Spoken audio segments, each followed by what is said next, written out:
الحمدللہ وحدہ والصلاة والسلام علی من لا نبی بعدہ۔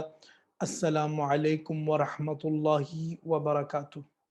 تو سب سے پہلے بچوں ہم ویکلی پلان کو دیکھیں گے۔ یہ ہمارے پاس ویکلی پلان اوپن ہو گئے۔ تو یہ دیکھیں ہم نے جو 3 ہفتے تھے وہ ہم نے 2 ہفتوں میں کلیئر کر لیے تھے، اور اس ہفتے ہم نے ابن خلدون شاہ ولی اللہ کو پڑھا، اور اس کے بعد سرمایہ دارانہ نظام پر ہم آئے تھے۔ تو اس ہفتے میں ہم نے سرمایہ دارانہ نظام کے ساتھ اشتراکیت جو ہے اس کو بھی پڑھ لیا، اور اس کی تعریف اور اس کے کارل مارکس کے جو تخیل کے اہم نکات ہیں ان کو بھی ہم نے مکمل کر لیے۔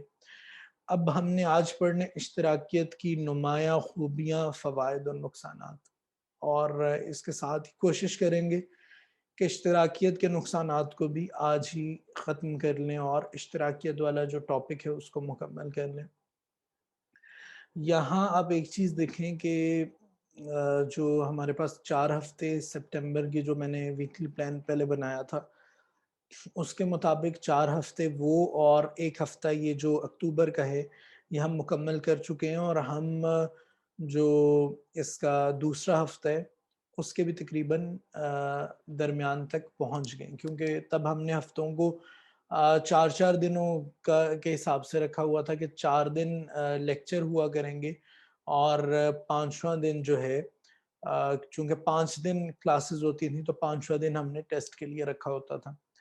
تو اس وجہ سے ہم انشاءاللہ یہ جو سارے کا سارا سلیبس ہے جلدی مکمل کر لیں گے۔ تو آج ہم نے پڑھنا ہے اشتراکیت۔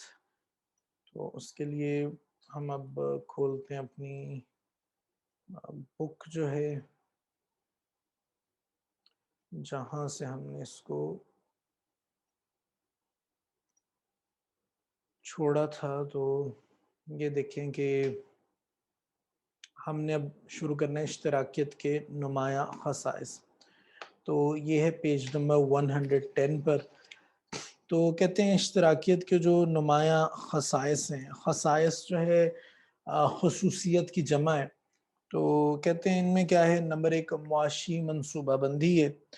تو اس میں یہ دیکھیں انہوں نے 11، اگر آپ اگلے پیج تک دیکھیں تو یہ 11 پوائنٹس دیے ہیں۔ لازمی نہیں کہ آپ نے 11 کے 11 ہی لکھنے، اگر آپ یہ 11 لکھ دیتے ہیں تو بہت اچھی بات ہے، لیکن اگر 10 مارکس کا کوسچن ہے تو کم از کم 8 پوائنٹس آپ لکھیں، اور اگر 10 مارکس کے کوسچن کے اندر فوائد بھی شامل ہے تو پھر اس میں سے 4-5 بھی لکھ لیں یا 4 بھی لکھ لیں خصائص، اور اس کے بعد پھر اسی طرح 4-5 فوائد دے دیں تو وہ بھی کافی۔ تو 20 مارکس کا کوسچن ہے، اس میں خصائص بھی ہیں، فوائد بھی ہیں، نقصانات بھی ہیں، تو 4-5 فوائد دے دیں، 11 کی ضرورت نہیں ہے۔ اسی طرح 5-6 آپ فوائد دے دیں، 5-6 نقصانات دے دیں، تو کیونکہ ایک جو آپ یہ ہیڈنگ دیں گے اور یہ جو سارا کچھ لکھیں گے اس کا 1 مارک آپ کو ملے گا، 1 نمبر ملے گا آپ کو۔ تو معاشی منصوبہ بندی، تو دیکھیں سرکاری اشیاء کی پیداوار، سرکار اشیاء کی پیداوار اور تقسیم کی ذمہ دار ہے، اس چیز کو پہلے انڈرلائن کریں۔ تو اس میں کیا ہوتا ہے کہ سارا کچھ کس کے ہاتھ میں ہے، سرکار کے ہاتھ میں۔ سرمایہ دارانہ نظام میں ہم نے کیا پڑھا تھا، لوگوں کے ہاتھ میں۔ اس وجہ سے کیا ہے، فیصلے تو جلدی ہو جاتے ہیں لیکن اس کا نقصان کیا تھا، کوئی ٹھوس منصوبہ بندی نہیں تھی۔ اس میں آپ دیکھیں جو تیسری لائن ہے، یہاں منصوبہ بندی جامع اور ٹھوس ہوتی ہے۔ سرمایہ دارانہ نظام میں فیصلے جلدی ہو جاتے ہیں لیکن منصوبہ بندی ٹھوس اور جامع نہیں ہوتی۔ اس میں جامع اور ٹھوس ہوتی ہے۔ جامع جو ہر چیز کو اپنے اندر لے لے، اس میں کوئی چیز اس سے باہر نہ رہ جائے جو اس سے ریلیٹڈ ہو۔ پیداواری وسائل کی ملکیت پہ دیکھیں، دوسرا پوائنٹ ہے پیداواری وسائل کی ملکیت۔ تو ظاہر ہے کہ پیداواری وسائل سرمایہ دارانہ نظام میں کس کے پاس ہوتے ہیں، سرمایہ دار کے پاس، اور اشتراکی نظام میں ہم نے کیا پڑھا تھا، یہ سارے حکومت کے پاس ہوتے ہیں۔ تو اس میں آپ انڈرلائن کریں، اہم پیداواری ذرائع افراد کی بجائے حکومت کے ہاتھ میں ہوتے ہیں۔ آگے آئیں، تیسرا پوائنٹ دیکھیں تو کہتے ہیں سماجی بھلائی۔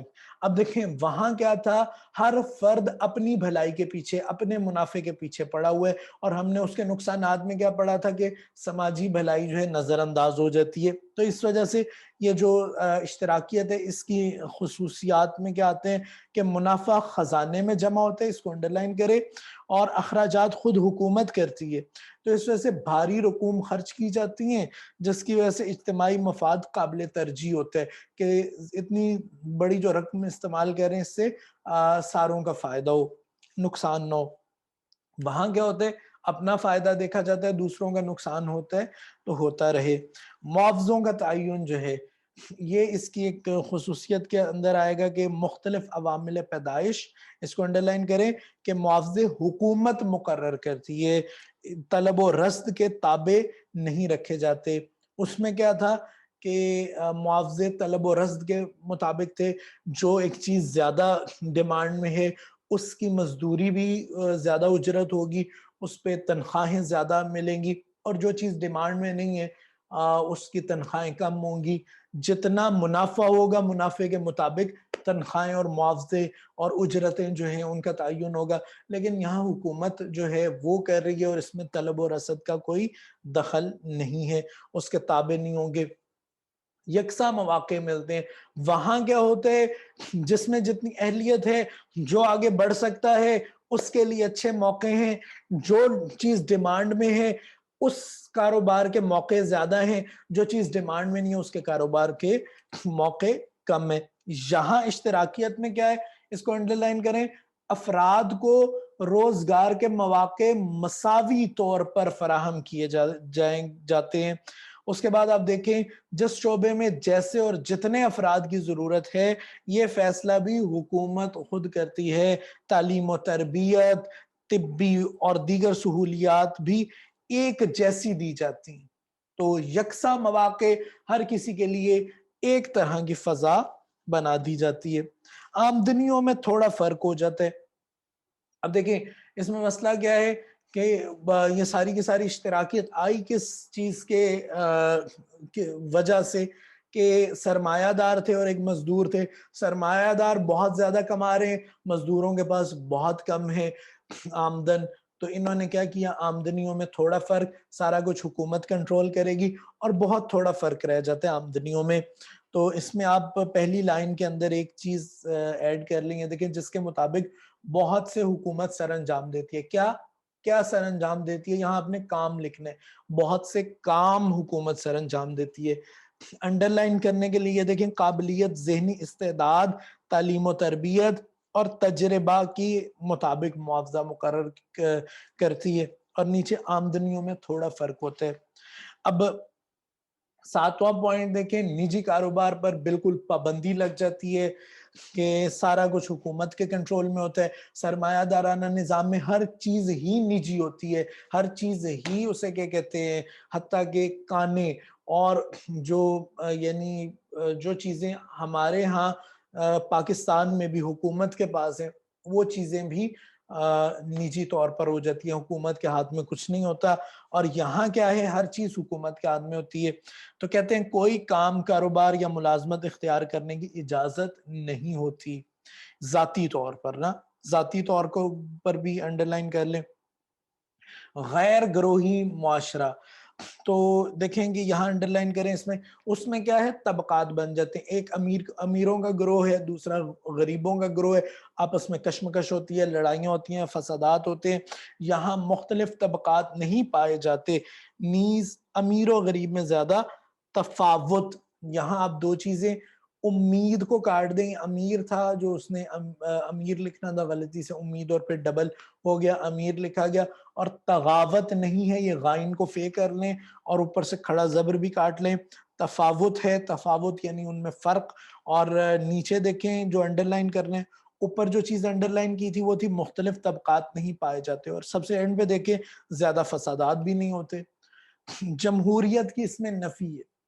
اب یہ دیکھیں اشتراکی نظام کیا ہے، اس میں جمہوریت کیا تھی، جو زیادہ لوگ کہیں گے، جو وہ چاہیں گے وہ بنے گا، یہاں اس طرح کا حساب نہیں ہے، وہ کیپٹلزم میں تھا۔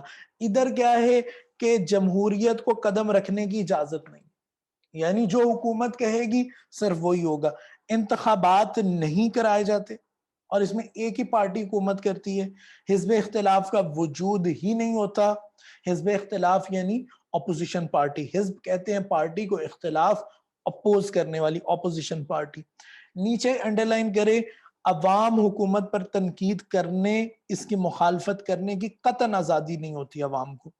عوام کو حکومت پر تنقید کرنے, اس کی مخالفت کرنے کی قطعاً آزادی نہیں ہوتی. زبان پر تالے لگ جاتے ہیں. اب اشتراکی ممالک میں جمہوری طریقے سے اوپر آنے کی لہر بیدار ہو گئی ہے. اب جو ہے یہ سلسلہ شروع ہے, لیکن پہلے جو تھا اشتراکی ممالک میں یہ کام نہیں تھے ہوتے, اب تھوڑا بہت یہ معاملات شروع ہو گئے. حقوق و فرائض کو اگر دیکھیں تو اس میں یہ چیز انڈر لائن کریں کہ حقوق و فرائض کا دائرہ کار متعین کر دیا جاتا ہے اور اس میں ایک ہم آہنگی برقرار رہتی ہے.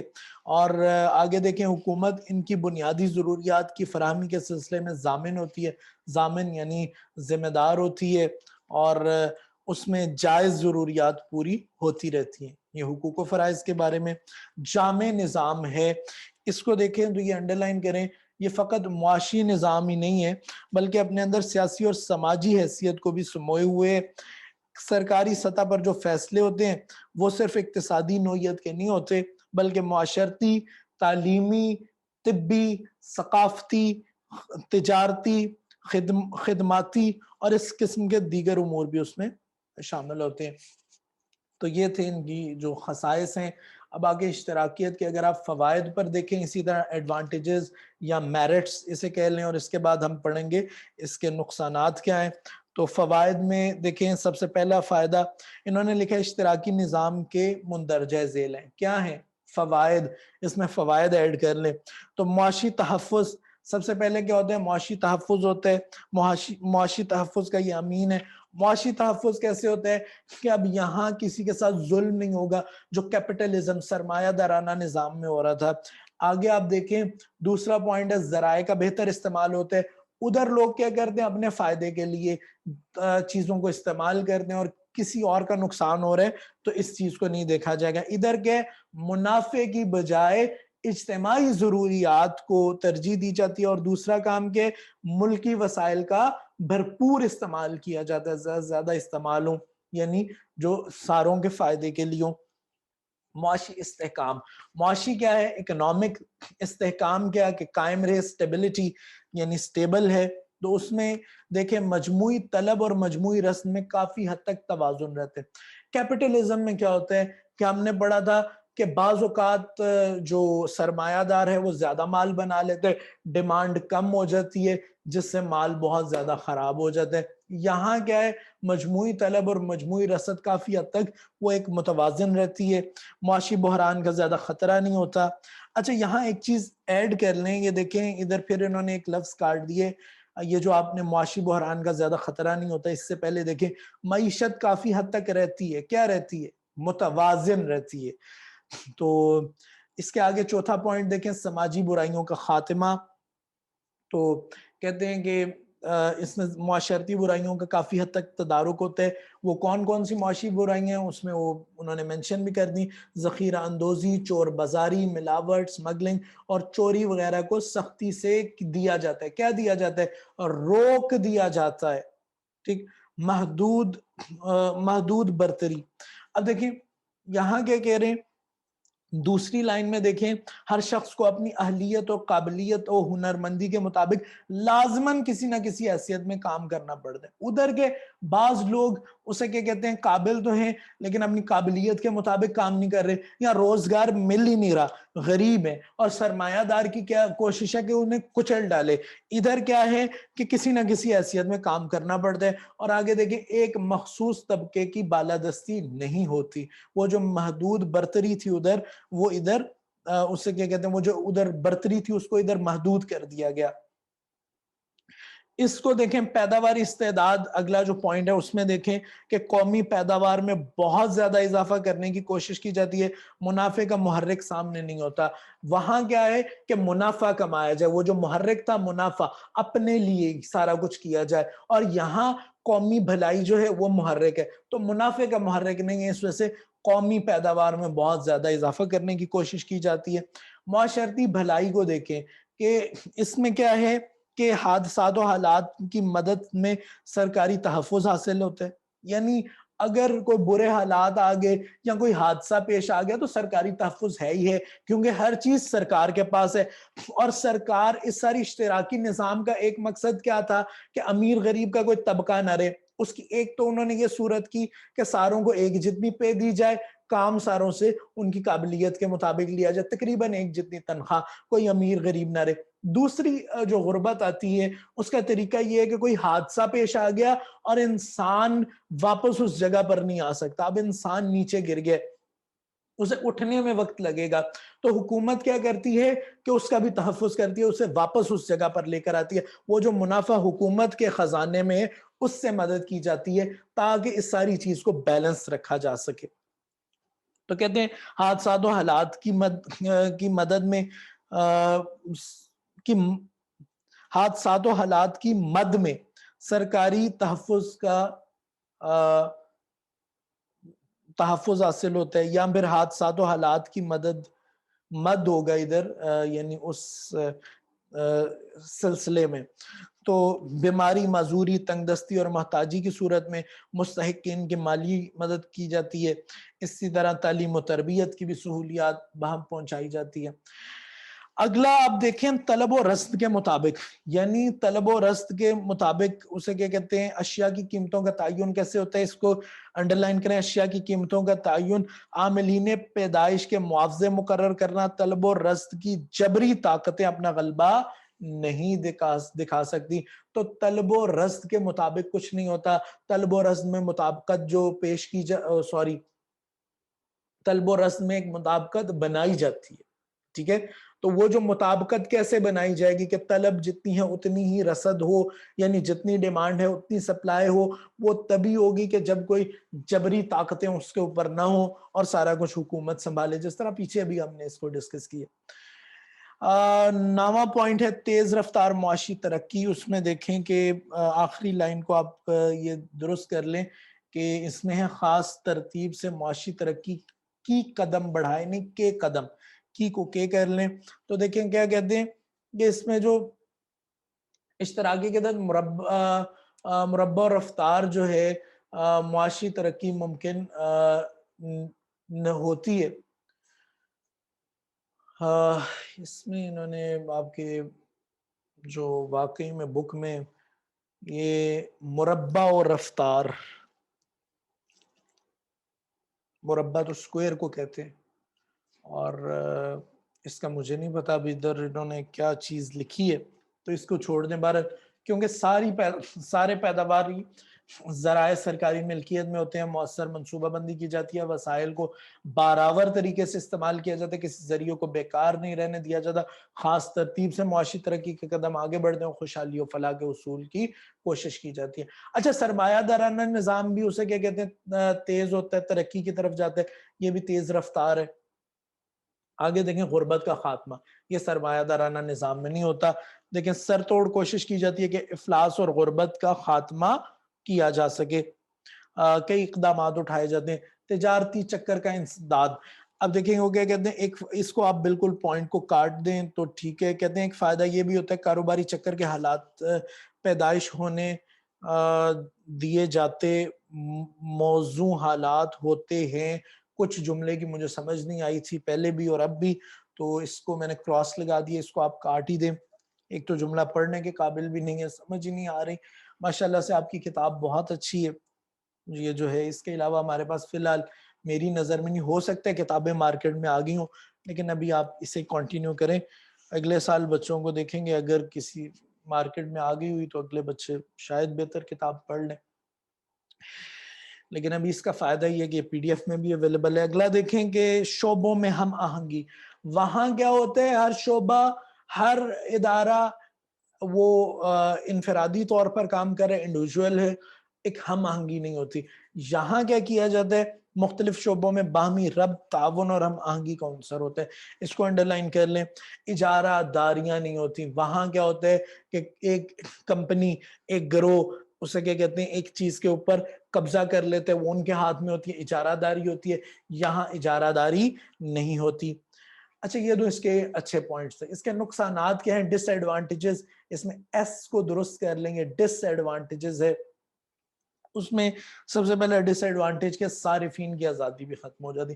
ادھر دیکھیں وہ چیزیں بن رہی ہیں جو صارفین استعمال کر رہے ہیں, وہ جو چاہ رہے ہیں.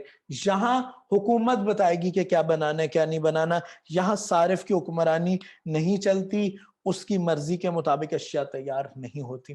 جو میں بتائی جا رہا ہوں ان کو انڈرلائن کرتے جائیں. اور مقابلے کا ناپید ہونا, ادھر کیا تھا, ہر کوئی اپنے منافع کے لیے کما رہا تھا, تو ایک جذبہ تھا مقابلے کا, میں زیادہ سے زیادہ اسے کیا کہتے ہیں کروں, اور اس جذبے کی وجہ سے کیا تھا, ترقی ہو رہی تھی, نئی نئی چیزیں آ رہی تھی, ایجادات ہو رہی تھی, اور ایک چیز چلتی جا رہی تھی. ادھر جب ساروں کو پتہ ہے میں نے کام کرنے اور مجھے ایک برابر کی پے ملنی ہی ملنی ہے, تو کیا ہوتے ہے کہ مقابلے کی اجازت اس میں ہوتی نہیں ہے, زیادہ محنت کرنے کا جذبہ ٹھنڈا پڑ جاتا ہے اور وہ لگن نہیں رہتی. ٹھیک, آگے آپ دیکھیں کہ دفتری کاروائی کا گورکھ دھندا, تو یہ دیکھیں کہتے ہیں کہ سرخ فیتہ حائل ہوتا ہے. یہ دیکھیں یہ انہوں نے فتنہ لکھ دیا ہے, یہ فتنہ نہیں ہے یہ فیتہ ہے. تو سرخ فیتے کا مطلب ہوتا ہے دفتری طوالت, یعنی بہت لمبے کام جس طرح دفتروں میں ہوتے ہیں. تو ایک سرخ فیتہ, اس کو انڈرلائن کریں اور اس کے اوپر لکھ لیں کہ دفتری طوالت. کہتے ہیں طویل کاغذی گھوڑے دوڑانے کا سلسلہ شروع ہو جاتے, غیر ضروری تاخیر اور جوش و جذبے سے کام نہیں ہوتا. اچھا, پھر اس کے بعد آخری لائن پر ایک اور لفظ درست کریں. انہوں نے کہا ہے کہ گیری دلچسپی نہیں, گہری, اسے ہے کر لیں. تو سرکاری کارندے گہری دلچسپی نہیں لیتے. اس کے بعد آپ پانچواں پوائنٹ دیکھیں تو ناموزونیت, چوتھا پوائنٹ ہے ذرائع کی ناہموار تخصیص. تخصیص یعنی انہیں خاص کر دینا, انہیں ڈسٹریبیوٹ کر دینا. تو کہتے ہیں کہ معاشی وسائل کا خود تعین نہیں ہوتا, ٹھیک ہے, اور معاشی ذرائع کی معیاری تقسیم عمل میں نہیں آتی, کیونکہ قیمتوں کی میکانیت اپنا رنگ نہیں چڑھا سکتی. کبھی کبھار وسائل کی غیر مناسب تقسیم اور تخصیص نقصان کا باعث بنتی ہے. اچھا, یہاں جو دوسری لائن میں تسلط لکھے اس کے آگے کی بھی ڈال لیں, تسلط کی جہت زیادہ ہوتی ہے. اچھا, ناموزونیت آ جائیں پانچواں پوائنٹ, تو اس میں وہ کہتے ہیں کہ جرت, محنت, اہلیت اور مہارت کے علاوہ خطرات مول لینے کا جذبہ اور تجربہ بھی ضروری ہے, مگر یہاں ایسی باتیں نہیں پائی جاتی. دیکھیں کہ معاشی جد و جہد کو تیز کرنے کے لیے یہ ساری چیزیں جو ضروری ہیں وہ یہاں نہیں پائی جا رہی. اس وجہ سے کیا ہوتا ہے, تجارتی صنعتی سرگرمیاں عروج کو نہیں پہنچ سکتی. چھٹے پوائنٹ پر دیکھیں کہ آزاد کاروبار کا خاتمہ ہو جاتا ہے. وہ کہہ رہے ہیں پیشوں کے انتخاب میں رکاوٹ ہوتی ہے, کہ آزاد کاروبار کا خاتمہ جو ہے ہو جاتا ہے. اس سے انتخاب کا حق افراد نہیں, اس سے انتخاب کا حق افراد سے چھین لیا جاتا ہے, اور سرکاری ساری سکیم سرکاری طرف سے تیار کی جاتی ہے, یعنی سرکار کی طرف سے, اس کو سرکار کی طرف کر لیں. افراد کی مرضی شامل نہیں ہوتی, کوئی شخص آزادی سے اپنے لیے پیشہ منتخب نہیں کر سکتا. حقوق ملکیت کی نفی ہوتی ہے. دیکھیں یہاں وہاں آپ کے پاس ہر چیز ہی آپ کے پاس ہے, اور اشتراکیت میں کیا کوئی چیز بھی آپ کے پاس نہیں, آپ کا گھر بھی آپ کا اپنا نہیں ہے. تو کیا کہتے ہیں کہ نیچے دیکھیں ذاتی جائیداد بنانے کی اجازت نہیں ہوتی. ذاتی ساتواں پوائنٹ ہے حقوق ملکیت کی نفی, تو کہتے ہیں ذاتی جائیداد بنانے کی اجازت نہیں ہوتی. لوگ مکانات, دکانات تعمیر نہیں کر سکتے, اور مذہبی پلاٹ نہیں خرید سکتے. زرعی پیداوار کی خرید و فروخت پر بھی پابندی ہوتی ہے. سرکاری اجازت کے بغیر کارخانے بھی قائم نہیں کیے جا سکتے. ٹھیک, یہاں ایک جگہ پہ میں نے نہیں لکھا ہے, وہ مجھے سمجھ نہیں آ رہی, کہ میرے خیال میں اگلے اس کے اندر یہ اس لیے لوگوں میں کام کرنے کا زیادہ جوش و خروش پایا جاتا ہے, نہیں پایا جاتا. جی ٹھیک ہو گیا, کہ اس کو میں بلکہ اس طرح کر کے آپ کو دکھا دوں کہ یہ جو ہے نہیں پایا جاتا, وہ ادھر کر کے آئے گا. بس جلدی میں کچھ لکھے ہیں, کچھ آپ کو علم ہی ہے کہ میری رائٹنگ اتنی اچھی نہیں ہے. تو 8ویں پوائنٹ پر آپ آ کر دیکھیں تو آزادی کا سلب ہو جانا. تو اس میں دیکھیں کہ معاشرتی اور سیاسی ڈھانچہ بھی کیا ہوتا ہے، کنٹرول اس کا کیا ہوتا ہے، سرکاری ہوتا ہے۔ جب سرکاری کنٹرول ہوتا ہے تو اس سے نہ تو مختلف سیاسی جماعتیں معرض وجود میں آتی ہیں ادھر مد ڈالنے آتی میں، اور نہ ہی سیاسی ادارے قائم ہوتے ہیں، نہ ہی معاشرتی طرز میں کوئی تبدیلی آتی ہے، مگر اشتراکی ممالک کے لوگ اب اس بلا وجہ کی سختی اور تسلط سے اتنے تنگ آ چکے ہیں کہ وہ اب جس طرح ہم نے پیچھے پڑھا کہ اب ان میں جمہوریت آ رہی ہے۔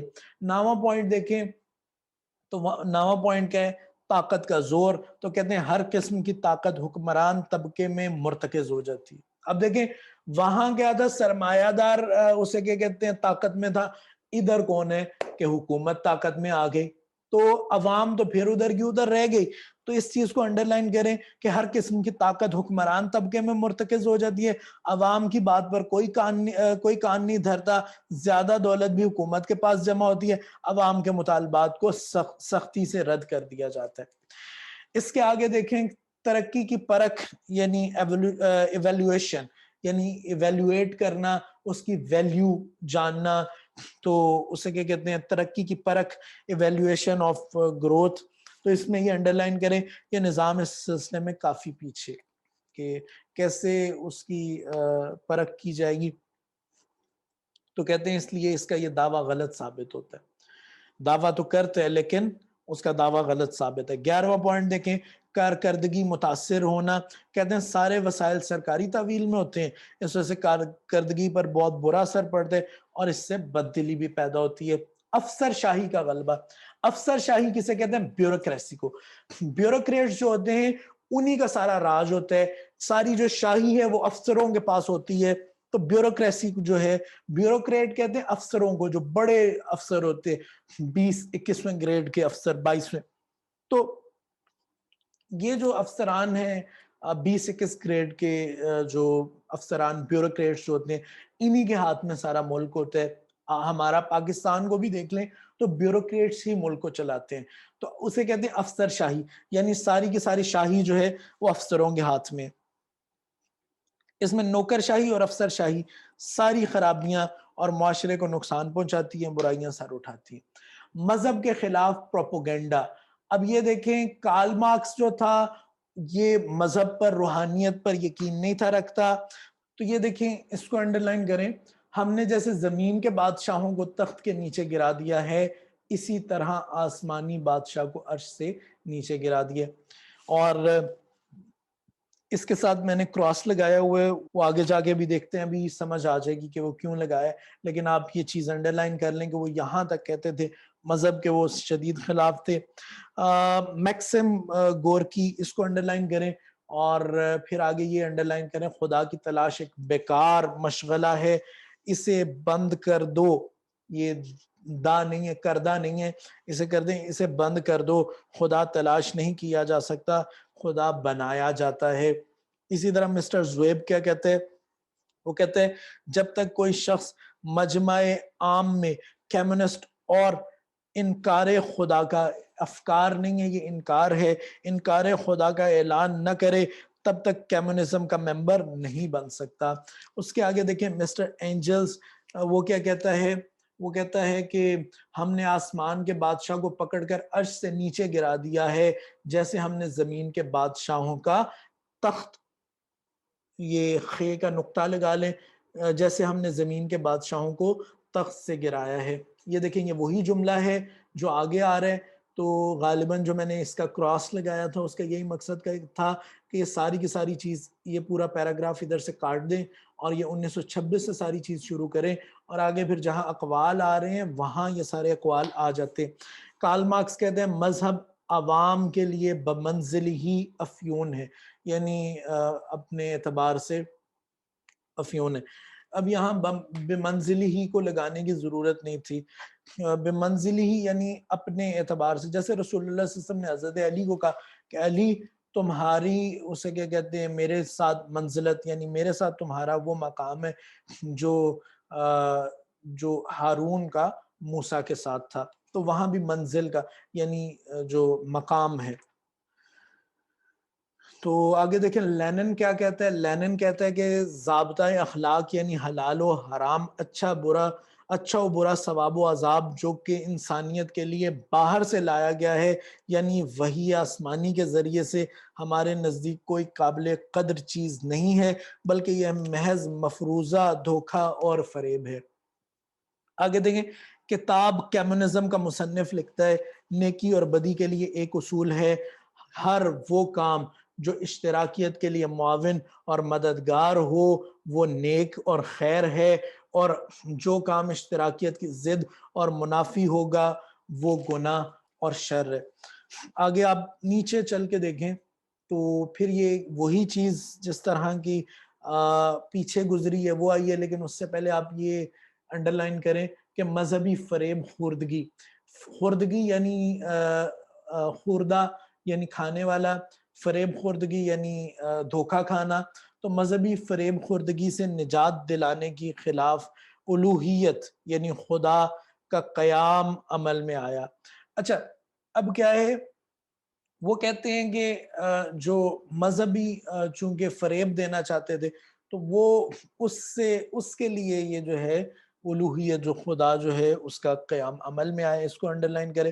آگے وہی چیز جو ہم نے آسمانی زاروں کو تو عرش سے اتار پھینکا ہے، جس طرح ہم نے اس زمین کے زاروں کو اتار پھینکا۔ زار کیا ہوتا ہے؟ یہ روس کے بادشاہ کا لقب تھا، تو یعنی اس سے مراد بادشاہ ہے۔ وہی چیز جو پیچھے گزری ہے، یہ اسی وجہ سے پیچھے بھی پچھلے پیج پہ جس پہ کراس لگا تھا، یہ جو مسٹر ایجلز کا جو کہ کارل مارکس کا دوست تھا، اس کے نظریات یہ تھے۔ تو اس میں آگے چل کے آپ یہ انڈرلائن کریں، ویسے تو بڑی چیزیں آپ جو انڈرلائن کرنا چاہیں کر سکتے ہیں، میں نے جو چھوٹی چھوٹی چیزیں انڈرلائن کی ہیں جو آسانی سے یاد ہو سکتی ہیں، وہ یہ مذہب پر تنقید علم تنقید کا مبدا ہے۔ مبدا، یہ بدا کہتے ہیں شروع ہونے کو، مبدا شروع ہونے کی جگہ، یعنی علم تنقید کو شروع کرنے کے لیے آپ کو مذہب پر تنقید کرنی پڑے گی۔ اگر آپ مذہب پر تنقید نہیں کرتے تو حقیقت میں آپ تنقید نہیں کرتے، علم تنقید سے آپ کا کوئی واسطہ نہیں۔ آگے دیکھیں کہ یہاں اگلے پیج پہ، پیج نمبر 117 پر، ان مختصر کو درست کر لیں اور اگلے پیراگراف پر آ جائیں، چیزیں انڈرلائن کریں۔ دین سوشلزم جو دشمن انسانیت ہے، اس کے بانی شوپنہاور، یہ علیحدہ علیحدہ انڈرلائن کریں، شوپنہاور، مارکس یعنی کارل مارکس اور لینن ہے۔ شوپنہاور، کارل مارکس اور لینن ہے، یہ یہودی تھے جن کا قول تھا کہ ہم نے بے زبان حیوانات پر تو سواری کی، اب ہم اس زمانے میں انسانوں کو سواری بنا دیا جن کو حیوانات کی طرح استعمال کریں گے۔ اس کے آگے آپ دیکھیں تو یہ اگلے پیراگراف کے آخر پر کہتے ہیں کہ وہ دین ہے، یہ بات غیر تحقیقی نہیں بلکہ کمیونسٹ پارٹی کے ترجمان۔ باقی ہم نے سوشلزم کے متعلق جو کہا ہے کہ وہ دین ہے، یعنی وہ کہنا چاہ رہے ہیں کہ ہم نے یہ جو بک میں لکھ دی ہے کہ یہ پورا ایک دین بنانا چاہ رہے ہیں اور باقی ادیان کے خلاف ہے۔ اب یہ کہتے تو ہیں کہ ہم دین اور مذہب کے خلاف ہیں، اور ہم کہہ رہے ہیں کہ اپنا علیحدہ مذہب بنا رہے ہیں، یہ باتیں تو کنٹریری ہو گئیں۔ وہ کہہ رہے ہیں ہم ہر دین کو ختم کر رہے ہیں، اور کتاب والا کہہ رہے ہیں کہ یہ خود ایک دین نیا بنا رہے ہیں۔ تو کہتے ہیں کہ یہ ہم نے ایسے ہی بغیر تحقیق کے نہیں لکھ دیا، بلکہ کمیونسٹ پارٹی کے جو ترجمان ڈگلس ہائیڈ نے لکھا ہے، اور وہ آگے یہ دیکھیں اشتراکی کارل مارکس اور اینجلز کو وہ درجہ دیتے ہیں جو صحف سماویہ کو دیا جاتا ہے، یعنی جو صحف سماویہ آسمانی جو صحف ہے نا، ان کو جو درجہ دیا جاتا ہے وہ کارل مارکس اور اینجلز کو دیتے ہیں اشتراکی لوگ۔ اس طرح چین کے ماؤ زے تونگ جو ہے، یہ وہ تھا چین کا لیڈر تھا جس نے چائنا کو ایک یعنی زوال سے عروج کی طرف لے کر گیا۔ تو ماؤ زے تونگ جو تھا، اس کی لال کتاب کی چینی تلاوت کرتے ہوئے ہوائی جہاز اتارتے ہیں، یہ ان کی مذہبی جذبے کا اظہار ہے، یہ یعنی انہوں نے بتایا۔ اور اگلا بھی والٹر کا انہوں نے بتایا کہ یہ وہ عاجز خدا ہے جو حقیقی خدا کی جگہ اشتراکیت کے پرستاروں سے پجوایا جاتا ہے، یعنی اس کی پوجا کی جاتی ہے۔ تو کہتے ہیں یہ بھی اصل میں دینی ہے۔ خیر یہ بہت لمبا ہو گیا، انہوں نے 1.5 صفحے کا تقریباً یا 2 صفحات کا انہوں نے یہ سارا پوائنٹ لکھا ہے، اسے آپ مختصر کر لیجئے گا۔ آگے 14واں پوائنٹ دیکھیں قتل و غارت گری. تو کہتے ہیں کہ مساجد کی تعداد کہاں سارے روس میں 31,000 تھی, اس کو انڈرلائن کریں, اور جو قلیل عرصے میں کتنی رہ گئی 1,312 1312 رہ گئی. کتنی تھی 31,000 تھی جو 1,000 تک رہ گئی. آگے اس چیزوں کو انڈرلائن کریں. کمیونسٹ انقلاب سے پہلے 1911 میں روس کے مسلمانوں کے قول کے مطابق کل اسلامی مدارس کی تعداد 25,500 تھی. ٹھیک ہے, سرکاری اعداد و شمار کے مطابق 10,000 تھی, سرکاری اعداد و شمار کے مطابق بھی 10,000 تھی. اور ترکستان میں 6,300 600 ثانوی اور اعلیٰ مدارس تھے. صرف بخارا میں, بخارا ایک شہر ہے, صرف اس میں 280 مدارس کام کر رہے تھے. لیکن جب یہ انقلاب آیا اور جب اشتراکیت وہاں آئی تو مساجد اور مدارس کو گرا دیا گیا. اس میں انقلاب کے بعد 1940 تک پورے روس میں 50,000 جلیل القدر اور چوٹی کے علماء کمیونسٹوں کے ہاتھوں تباہ ہوئے. یعنی 50,000 علماء کو انہوں نے قتل کیا. آگے دیکھیں سٹالن جو ہے کمیونزم کے نفاذ کے لیے کہ اس نے 5 کروڑ انسانوں کا اس نے قتل کیا. تو کہتے ہیں کہ یہ جو ہے یہ خود ایک فساد تھا اور یہ اتنی قتل و غارت گری کے بعد آیا ہے. اس میں اب آگے اگلے پیج پہ پیج نمبر 118 پر آپ 2 چیزیں انڈرلائن کریں. چین میں کمیونزم کے لیے بلکہ یہ ایک ہی ہے, 1.5 کروڑ زمینداروں کو موت کے گھاٹ اتارا گیا. اس کو انڈرلائن کر کے اس کے نیچے پیج نمبر 124 لکھیں. آگے ہم جب صفحہ نمبر 124 پر پہنچتے ہیں اس میں پوائنٹ نمبر 23 ہے تو اس کو یہی چیز وہاں دوبارہ ڈسکس ہوگی. 15ویں پوائنٹ پر آ جائیں تو یہاں دیکھیں کہ اس میں کیا ہے کہ عمل کے میدان میں صورتحال اس کے کہتے ہیں سرخ جنت کے میں بنیادی انسانی حقوق. کہتے ہیں سرخ جنت یعنی جنت تو بڑی اچھی دکھائی گئی ہے کہ یہ کچھ ملے گا, لیکن عمل کے میدان میں صورتحال اس سے بہت مختلف ہے. اتنا فساد, اتنی قتل و غارت, اور پھر وہ کہتے ہیں کہ اس سے کیا ہے ترقی ہوگی, اور ترقی تو ہو نہیں رہی. تو اس چیز کو انڈرلائن کر لیں. اور یہ دوسرا پیراگراف شروع ہو رہا ہے جگہوں سے, تو اسے کر لیں جن جگہوں پر اقتدار سوشلسٹوں کے ہاتھ میں, اور یہ سارا آپ پڑھ لیں وہی ساری چیز ہے. اس میں جو چیز آگے انڈرلائن کرنی ہے یہ دیکھیں کوٹ شروع ہو رہا ہے, اس کو انڈرلائن کریں. سٹالن کی کارگزاریاں عدالتوں کے بغیر ہوا کرتی تھیں, اور اس میں ایذا رسانی کے حربے وہ استعمال کرتے تھے.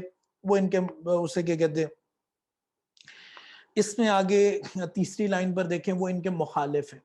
ٹھیک ہے, یعنی دیکھیں کمیونسٹ اختلاف رکھنے والوں سے اس لیے نہیں نمٹتے تھے کہ انہوں نے کوئی جرم کیا, بلکہ اس لیے وہ یہ سارے جرم وہ انہیں یہ سزائیں دیا کرتے تھے, یہ قتل و غارت کیا کرتے تھے صرف اس لیے کہ وہ ان کے مخالف تھے, اس لیے نہیں کہ اسے کیا کہتے ہیں انہوں نے کوئی جرم کیا ہوتا تھا.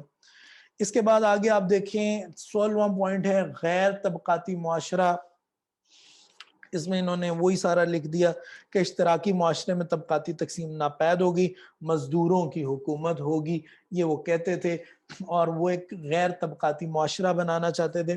اور اس سے فرق کیا پڑا, اس چیز نے سوشلزم کے طبقے کو حکام اس چیز نے سوشلزم کے طبقہ حکام کو سرمایہ داروں سے زیادہ ظالم اور با اختیار طبقہ بنا دیا. یعنی جب یہ غیر طبقاتی معاشرہ وجود میں آیا تو وہ جو کہہ رہے تھے کہ بہت اچھا ہوگا, اس سے الٹا یہ زیادہ ظلم اور زیادہ اسے کیا کہتے ہیں با اختیار طبقہ ہو گیا. 17واں پوائنٹ دیکھیں اجرت اور مرتبت میں تفاوت. اجرت اور مرتبت یعنی اس کا کیا رینک کیا ہوگا کسی بندے کا, تو اس میں یہ کچھ ان کے ہیں. پہلے تو کوٹیشنز ہیں کہ نظام اجرت ختم کر دیا گیا. اشتراکی منشور میں کہا گیا کہ ہر فرد کو اس کی صلاحیت کے مطابق کام اور اس کی ضرورت کے مطابق معاوضہ دیا جائے گا. اشتراکی معاشرے میں کرنسی, یہ کون سی نہیں ہے, کرنسی کی ضرورت نہ ہوگی جو عدم مساوات پیدا کرتی ہو, یہ سارے. لیکن آگے دیکھیں, لیکن عمل کے میدان میں آ کر یہ سارے دعوے کاغذ کے پھول اور کھوٹے سکے ثابت ہوئے. اور یہ سارے کا سارا اگر آپ پوائنٹ دیکھیں سارا اسی چیز کے اوپر ہے کہ فرق مراتب کا یہی حال پینشن کے معاملے میں مشین کے سامنے کھڑے ہو کر کام کرنے والا مزدور نصف صدی کی محنت کے بعد 35 روبل ماہانہ پینشن پاتا نظر آتا ہے، اور بڑے اہلکار 1500 روبل اور مفت مکان تک حاصل کر لیتے ہیں۔ یعنی کہ کام تو وہی ہوا کہ انہوں نے مزدور کا نام لے کر اپنی حکومت کو قائم کیا، اور آگے پھر اس نے اسے کیا کہتے ہیں کچھ مثالیں دی ہیں، یہ پڑھ لیجئے گا کیونکہ وہی اس طرح کی مثالیں، ان میں سے آپ نے ڈیٹیلز جو ہیں ان کو مارک کر کے نکال لینا ہے۔ مزدوروں کی اس میں حق تلفی ہوتی ہے، اس پہ ابھی ہم نے کچھ بات کی، اس میں کچھ ان کے اقوال ہوں گے، اور یہی کہ یہ مزدوروں کی اس میں پھر حق تلفی ہوتی ہے۔ 19واں پوائنٹ دیکھیں بے اصولی کا، تو کہتے ہیں سوشلزم تحریک، اس کو انڈرلائن کریں، تبلیغی کم اور جبری زیادہ ہے، اس کو انڈرلائن کریں۔ اس کے آگے انڈرلائن کریں، دیکھیں لیڈر مزدور اور کاشتکار کی خوشحالی کا نعرہ لگاتے ہیں لیکن طاقتور جماعت پیدا کر لیتے ہیں، حکومت وقت کو الٹا دیتے ہیں، اپنی حکومت قائم کر لیتے ہیں۔ اور نیچے دیکھیں کہ حکومت پھر زمین کا اکثر حصہ کسانوں اور کاشتکاروں سے چھین کر اب اجتماعی کاشت کے نام پر اپنے قبضے میں کر لیتی ہے۔ اسے نچلی لائن پر دیکھیں ظالمانہ طریقے سے ان کا خون بہایا جاتا ہے، اور اس کے نیچے دیکھیں سرکار ان سے ارزاں قیمت پر چیزیں، ارزاں ایک ہوتا ہے گراں اور ایک ہوتا ہے ارزاں، گراں ہوتا ہے بھاری اور ارزاں ہوتا ہے ہلکی، یعنی کم قیمت کے اوپر چیزیں خرید لیتی ہے اور گراں قیمت پر فروخت کرتی ہے، ان سے کم قیمت پر خرید کر وہی چیزیں مہنگی فروخت کرتی ہے اور وہ منافع حکومت کے پاس آتا ہے۔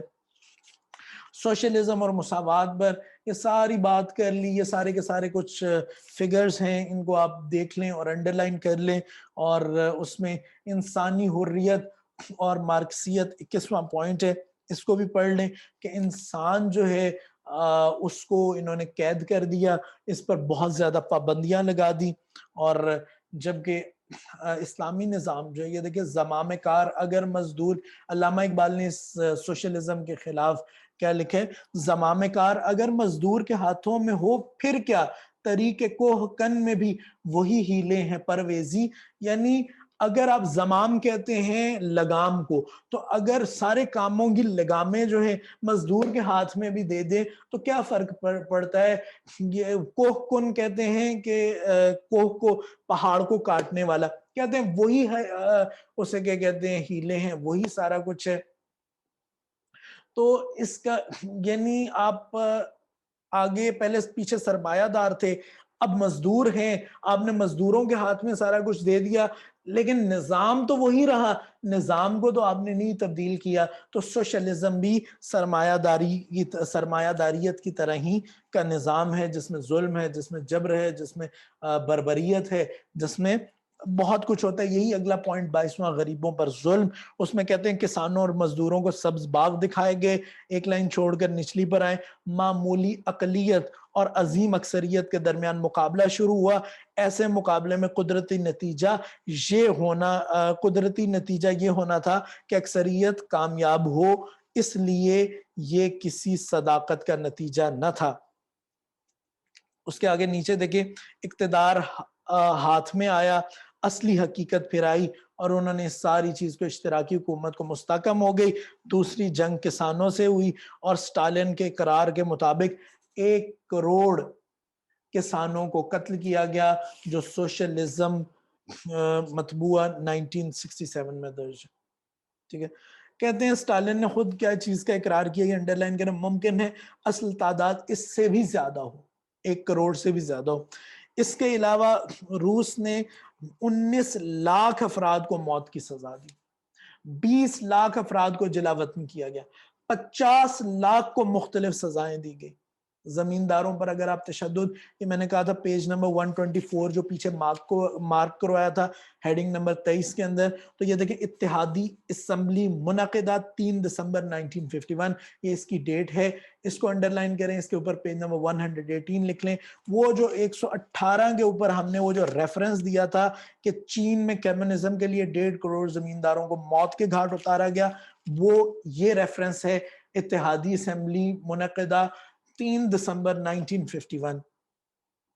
چین کے نمائندے نے یہ کیا، پیرس کی رپورٹ ہے، وہاں پیرس میں یہ